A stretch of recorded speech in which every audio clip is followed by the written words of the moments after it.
महाराष्ट्राचा। नमस्कार, मी सुद्धा संध्यालागमध्ये आपलं सगळ्यांचं स्वागत। विक्री परवाना नसताना राजगुरुनगर येथे प्रसिद्ध पुमा कंपनीचं नाव आणि लोगो वापरून रेडीमेड कपडे तसेच पादत्राणे विक्री करणारे 5 दुकानांवर खेड पोलिसांनी छापे टाकून 7,38,886 रुपयांचा माल जप्त केला असून 5ही दुकान मालकांवर कॉपीराइट कायद्याचे उल्लंघन केल्याप्रकरणी गुन्हा दाखल करण्यात आला। ही कारवाई गुरुवार दिनांक 4 रोजी संध्याकाळी करण्यात आली।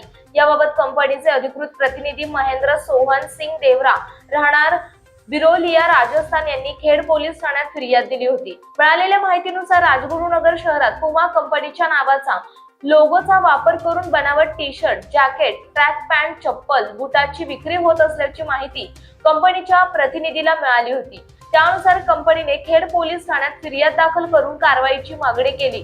त्यानुसार खेड पोलिसांनी शहरातील wholesale cloth centre, Sai arcade येथील Pawar footwear hub, royal wholesale hub, central men's hub आणि होलसेल हब या दुकानावर छापे टाकण्यात आले। अधिक तपास खेड पोलीस स्टेशनचे पोलीस उपनिरीक्षक महेश गरड हे करीत आहेत।